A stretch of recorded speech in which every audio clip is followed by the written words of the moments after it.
निकलना है, कब एक्चुअल में इमरजेंसी है, ये आपको बताएं, ताकि आपका बाहर निकलने से एक्सपोजर ना हो, बार बार बाहर निकलना नहीं पड़े या हॉस्पिटल जाना नहीं पड़े, जहाँ के बाकी पेशेंट्स भी आते हैं, बीमार रहते हैं, या फिर हो सकता है कि उनमें भी आपको एक्सपोजर हो।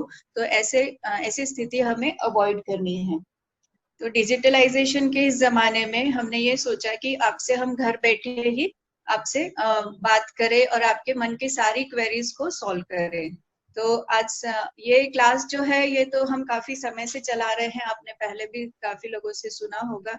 करीब करीब 12 साल हो गए हैं हमें ये क्लास करते हुए। पहले इंदौर में करते थे, जब से रायपुर आए हैं तब से हमने रायपुर में करीब करीब अभी 9 से 9.5 साल हो गए हैं।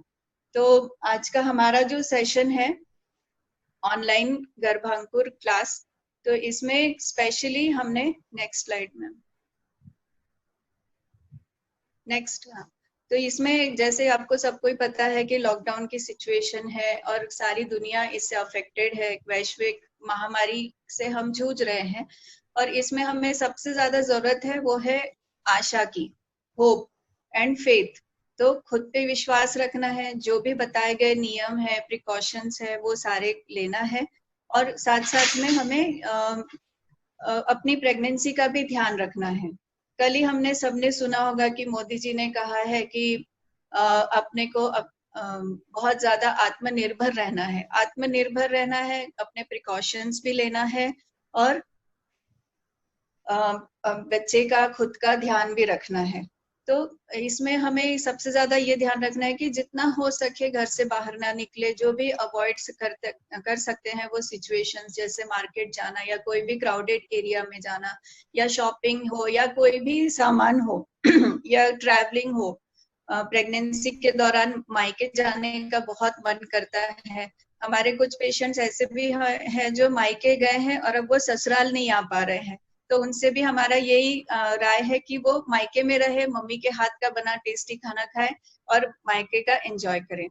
और साथ साथ हमें बहुत सारे वीडियोस, बहुत सारी पोयम्स, बहुत सारे मोटिवेशनल कोट्स भी मिल रहे हैं, जिससे कि हम मोटिवेटेड रहे, घर में कुछ अच्छा करें और इस समय को गुजार ले और अच्छे तरीके से गुजारे, अच्छे विचारों के साथ।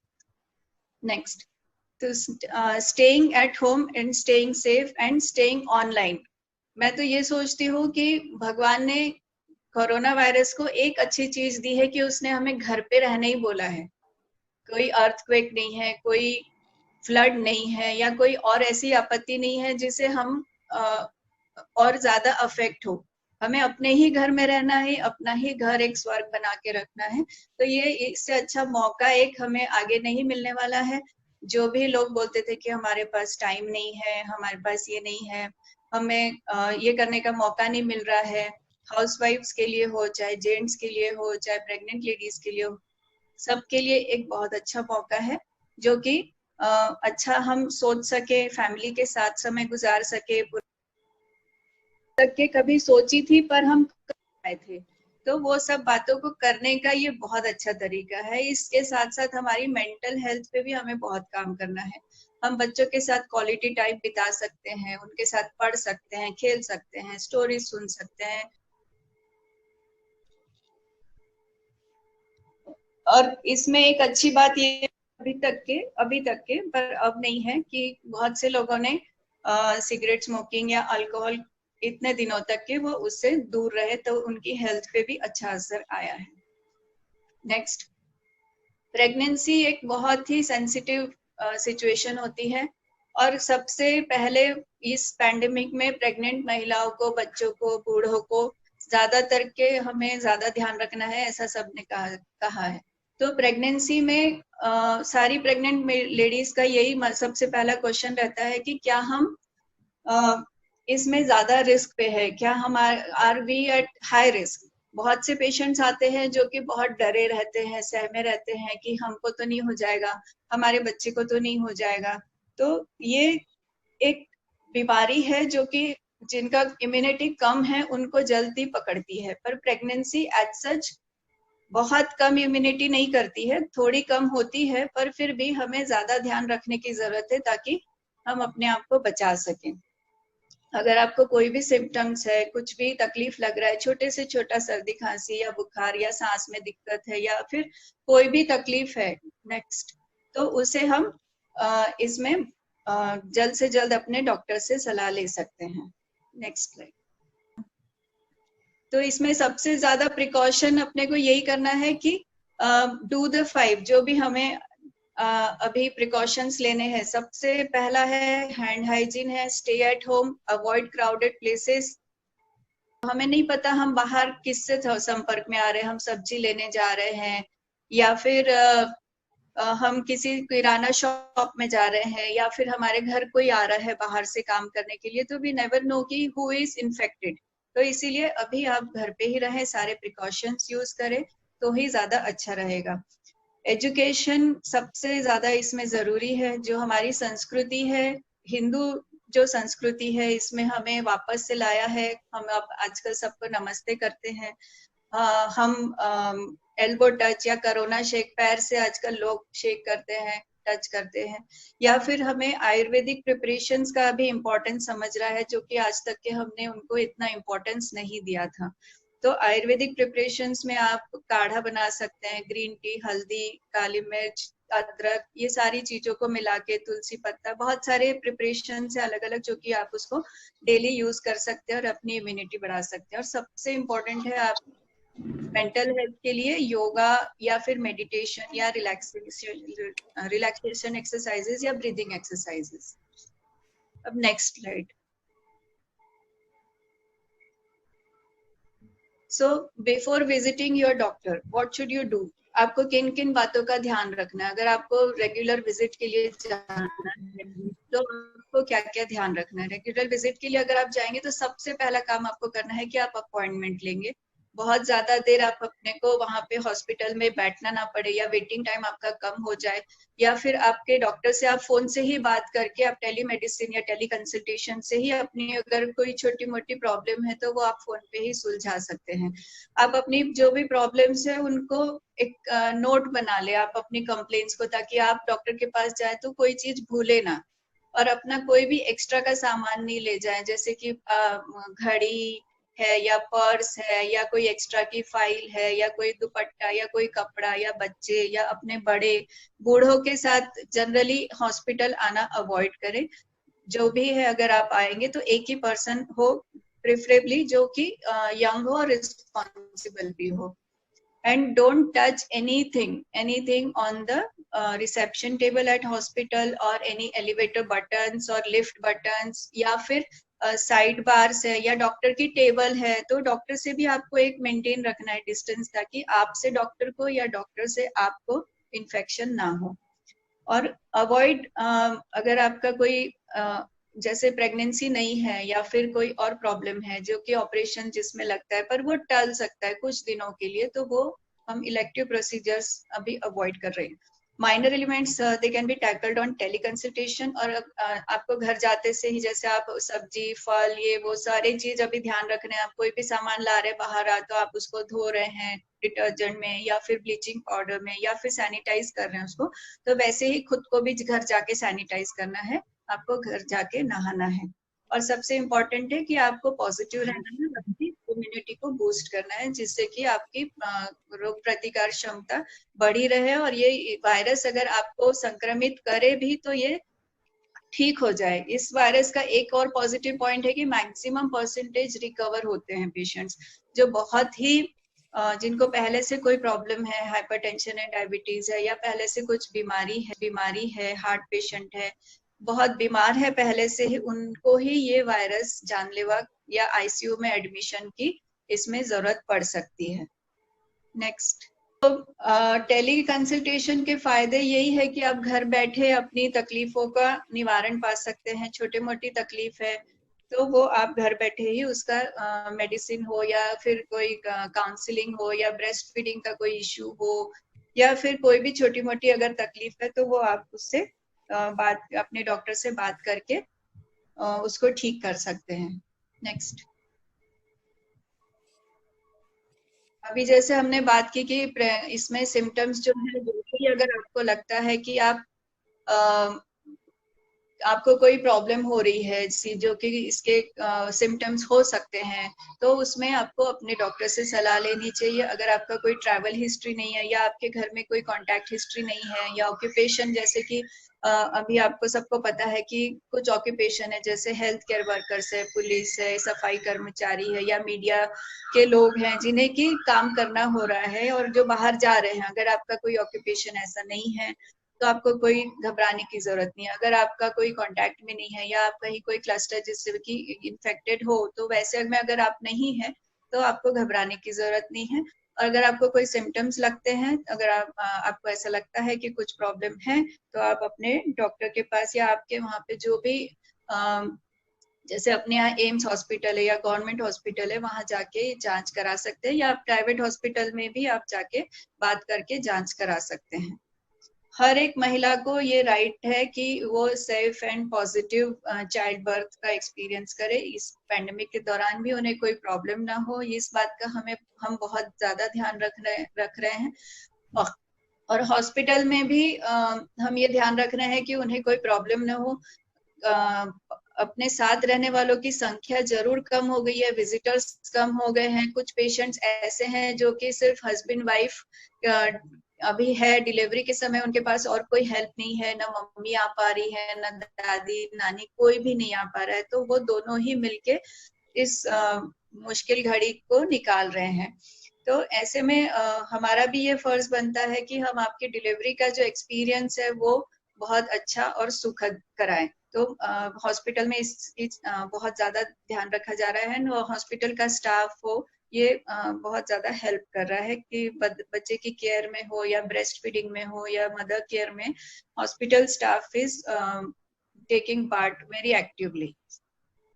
नेक्स्ट, कुछ लोगों के मन में ये भी सवाल आता है कि क्या हमारा सीजर ही होगा? अगर हम कोविड से इन्फेक्टेड है तो क्या हमें सीजर ही करना पड़ेगा? तो ऐसा नहीं है, नॉर्मल डिलीवरी भी हो सकता है। इसमें कुछ स्टडीज जो पहले चाइना से, जैसे आपको सबको पता है कि ये वायरस की शुरुआत चाइना से हुई है, कुछ स्टडीज वहां हुई है, अब कुछ यहाँ इंडिया में भी हो रही हैं।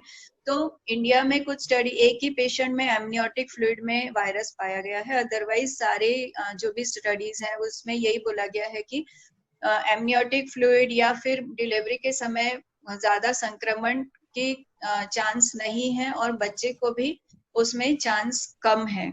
मतलब आपसे अगर बच्चे को वर्टिकल ट्रांसमिशन का जो चांस है वो भी कम है, अनलेस एंड अनटिल आप उसको ब्रेस्ट फीडिंग ना कराओ। पर ब्रेस्ट फीडिंग ना कराना ये अपने आप में एक बहुत बड़ा रिस्क है, क्योंकि अगर ब्रेस्ट फीडिंग नहीं कराते हैं तो इम्यूनिटी वैसे ही बच्चे की कम हो जाती है, because breast milk is very rich in immunity बढ़ाने के लिए जो भी फैक्टर्स लगते हैं, इम्यूनोग्लोबुलिन से या फिर जो भी एक्टिव न्यूट्रिएंट्स है वो हमें ब्रेस्ट फीडिंग से ही मिलते हैं। तो ब्रेस्ट फीडिंग अगर कराना है, ma'am next slide, breast feeding अगर कराना है तो आप कुछ प्रिकॉशंस लेके करा सकते हैं, जैसे कि नेक्स्ट स्लाइड, जैसे कि अगर आप हाथ धो के बच्चे को ले, बार बार हाथ धोए, सैनिटाइज करें, या फिर अपने मुंह को, नाक को कवर कर ले, और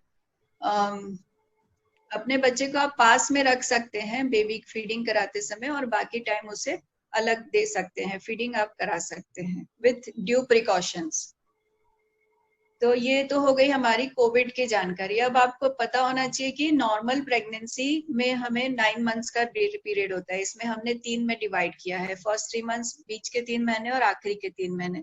तो कुछ सिम्टम्स है जैसे कि हमने कहा कि वो नॉर्मल होते हैं। नॉर्मल क्या होते हैं, तो वो अगर आपको पता है तो आपको उतनी पैनिक नहीं होगी, उतने आप एंशियस नहीं होगे। आपको पता रहेगा कि हाँ ये चीज नॉर्मल है, मुझे प्रेगनेंसी में हो सकती है और मेरे लिए इसकी दवाई भी संभव है, और ये थोड़ा बहुत चलता रहेगा, कभी कुछ ऐसा चलता रहेगा। तो नौशिया वॉमिटिंग है, या कभी वजन कम होना है, थकान है, छाती में दर्द है, टेंडरनेस, या फिर कोई चीज का क्रेविंग हो रहा है, या फिर कोई चीज आपको पसंद है, या बार बार आपको यूरिन जाना पड़ रहा है, ये सारी चीजें नॉर्मल है। फिर सेकेंड ट्राइमेस्टर जो आता है वो है नेक्स्ट स्लाइड, 14 से 26 वीक्स का, मतलब 4th मंथ से 6th मंथ का पीरियड। तो इसमें भी आपको जो पहले के सिम्टम्स थे वो कम हो जाएंगे, एक्स्ट्रा में आपको ये रहेगा कि आपकी बॉडी एक या फिर आपका पिगमेंटेशन जो बॉडी में है, पेट पे या पैरों में सूजन आ सकती है, या फिर हाथ में सूजन आने की वजह से आपकी नसों में, हाथ की नसों में खिंचाव आ सकता है या स्किन हो सकती है। तो ऐसे में आपको अपने डॉक्टर से मिल सकते हैं, या पैरों में ज्यादा सूजन है तो फिर आपको अपने डॉक्टर से मिलना है। By the end of 5th month आपको मेजर जो इवेंट होता है फीटल मूवमेंट्स पता चलने का, वो पता चलने लगती है। तो ये बहुत ज्यादा जरूरी है कि आपको बाय द साउंड आपको हेड फील हो रहा है नीचे, और फिर जब नॉर्मल डिलीवरी या दर्द का समय आता है तो पेन आ सकते हैं। तो इसमें आपको अपनी एग्जैक्ट जेस्टेशनल एज पता होना इसलिए जरूरी है क्योंकि अगर आप अपनी कैलकुलेट कर सकते हैं प्रेगनेंसी में कितने वीक्स हो रहे हैं। जनरली हम महीनों में बात करते हैं कि एक तीसरा महीना है, छठा महीना है। तो अगर हम वीक्स में बात करेंगे तो आपको टेली कंसल्टेशन हो या फिर आप अगर नेट से सर्च करते हैं तो आपको आसानी होगी। तो 27 वीक्स से 40 वीक्स इज थर्ड ट्राइमेस्टर। तो आपको जस्ट यही करना है कि आपके जो लास्ट पीरियड है आपका मेंसेस का, वहां से अभी तक के आपको दिन काउंट करने हैं, दिन काउंट करने हैं। जैसे एक महीने में 30 डेज होते हैं तो it is 4 weeks plus 2 days. तो आपको दिन काउंट करके उसको 7 से डिवाइड करना है। That will give you exact gestational age. तो आपको जेस्टेशनल एज कैलकुलेट करना आना चाहिए इस पेंडेमिक के दौरान, खास करके कि जब आपको टेली कंसल्टेशन या फोन पे कुछ सलाह लेनी हो तो आपके डॉक्टर को भी इजीली समझ में आए। फिर आता है आपका डिलीवरी का टाइम। डिलीवरी के टाइम पे आपको इमरजेंसी में क्या क्या ध्यान रखनी है चीजें, वो जैसे ग्रोथ, आपको सोनोग्राफी करवाना है, उसके लिए हमने एक चेकलिस्ट तैयार की है। Ma'am next. चेकलिस्ट में आपका हिस्ट्री सबसे पहले रहेगा, आपका हिस्ट्री पहले। नेक्स्ट। तो इसमें आपका इन्वेस्टिगेशंस आपकी सारी हो चुकी है कि नहीं, आपका 11 से 14 वीक्स में सोनोग्राफी है, ब्लड टेस्ट है, ये सब हुआ है कि नहीं। फिर 20 से 22 वीक्स पे एक एनिमली स्कैन होता है।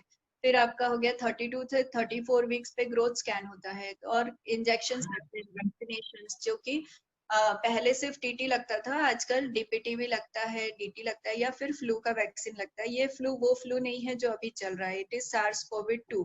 पर ये जो फ्लू का वैक्सीन होता है ये इन्फ्लुएंजा का वैक्सीन है, जो कि पिछले में हमने स्वाइन फ्लू या इन्फ्लुएंजा के नाम सुने होंगे। तो अब उसका वैक्सीन आ गया, पर अभी कोरोना वायरस का नहीं आया है, इसीलिए हम उससे जूझ रहे हैं। नेक्स्ट। सोनोग्राफी बहुत इंपॉर्टेंट है। तीसरे महीने के अंत में 11 से 14 वीक्स और 20 से 22 वीक्स वाला सोनोग्राफी।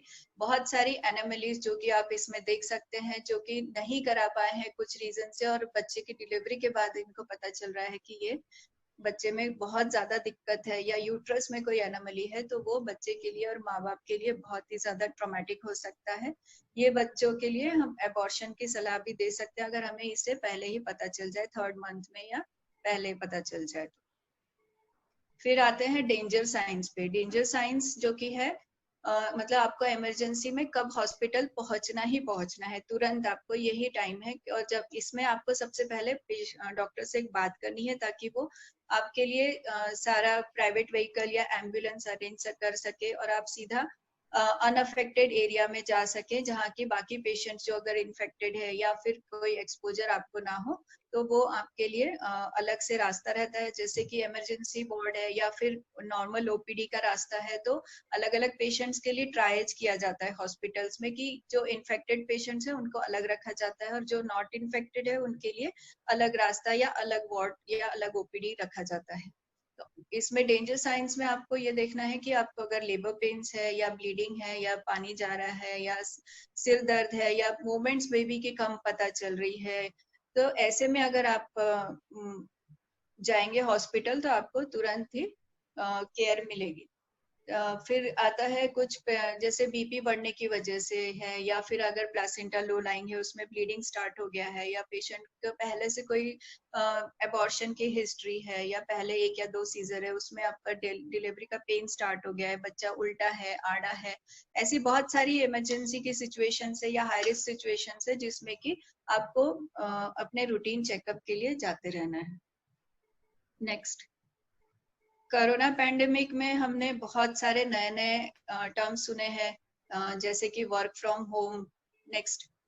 या फिर corona concern, corona warrior, corona ये पैंडेमिक। तो ऐसे में वर्क फ्रॉम होम एक बहुत ही ज्यादा इम्पोर्टेंट टॉपिक है, खास करके महिलाओं के लिए, जिनके ऊपर ऑफिस, घर, बच्चे, घर का काम, झाड़ू पोछा, कपड़ा बर्तन, मतलब सारी कुछ जिम्मेदारी आ गई है। तो ऐसे में अगर आपको वर्क फ्रॉम होम करना है तो आपके लिए कुछ टिप्स है जो कि आप उसे आसानी से निभा सकते हैं। एक फिक्स टाइम रखिए, अपना रूटीन सेट करिए, अपने डिस्ट्रैक्शंस को अवॉइड करेंगे, अपने बच्चों को, अपनी फैमिली मेंबर्स का सहयोग लेके आप अपना काम भी बहुत अच्छे से कर सकते हैं। और अपने से टू बिग अपना जो है रूटीन है उसे फॉलो करेंगे। सब कुछ छोटे छोटे ब्रेक्स लेंगे बीच में, बहुत ज्यादा पेट भर के खाना नहीं खाएंगे जिससे कि आपको नींद आने लगे और वो काम में अफेक्ट हो। फिर नेक्स्ट आता है जो कि because it is very vast topic और हमारे पास आज थोड़ा सा टाइम कम है, तो हम इसको एक सीरीज के तौर पे सोच रहे हैं कि हम नेक्स्ट सेशन में हम क्या क्या टॉपिक्स कवर करेंगे। कुछ क्वेश्चन आंसर्स है या फिर कुछ डूज एंड डोंट्स है, या डाइट और एक्सरसाइज को डिटेल में कर सकते हैं। और मैडम गर्भ संस्कार और गर्भ संवाद पे बात करेंगे अभी। मम्मी मेकओवर एक डिलीवरी के बाद वाला जो सेशन आता है कि डिलीवरी के बाद जनरली सारा ध्यान बच्चे के ऊपर चला जाता है, खुद के ऊपर नहीं रहता है। तो उसमें माँ के ऊपर हमें ज्यादा ध्यान देना है और क्या क्या हम कर सकते हैं। फिर कॉन्ट्रासेप्शन, अभी जैसे आपने सबने पढ़ा होगा कि कोरोना पेंडेमिक के दौरान बहुत ज्यादा प्रेगनेंसी का या अबॉर्शन का रेट भी बढ़ रहा है। तो इससे हमारी महिलाओं के सेहत पे बुरा असर पड़ रहा है, तो इसलिए कॉन्ट्रासेप्शन यूज करना बहुत जरूरी है। तो अभी बस यही है कि अभी आपका मेंटल हेल्थ बहुत इम्पोर्टेंट है और आप इस पे ही काम करेंगे, पैनिक नहीं करेंगे, एंग्शियस नहीं होंगे, डरेंगे नहीं, पर प्रिकॉशन जरूर से